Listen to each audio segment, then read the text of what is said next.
tengah mempersiapkan operasi militer besar-besaran yang digadang-gadang sebagai pertempuran terakhir untuk merebut kota Gaza dari cengkraman Hamas.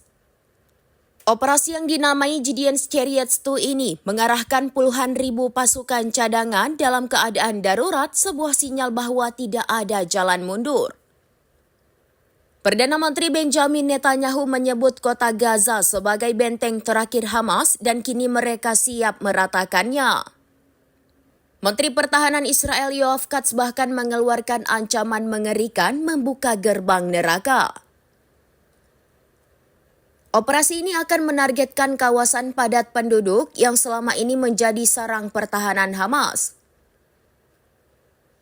Setelah evakuasi warga sipil, serangan udara besar-besaran akan dilancarkan, mengubah peta kota secara drastis.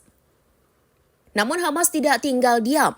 Mereka telah membangun jaringan terowongan bawah tanah yang disebut Metro Kota Gaza, yang menurut Ynet News jauh lebih kompleks dari yang dibayangkan. Terowongan ini berfungsi sebagai pusat komando, jalur penyergapan cepat, dan labirin yang siap menjebak pasukan Israel. Ini bukan lagi sekedar perang di darat, melainkan pertempuran sengit di bawah tanah yang penuh dengan jebakan dan kejutan. Gideon's Chariots II adalah babak baru yang penuh resiko, di mana pertempuran pamungkas antara IDF dan Hamas akan menentukan nasib kota Gaza.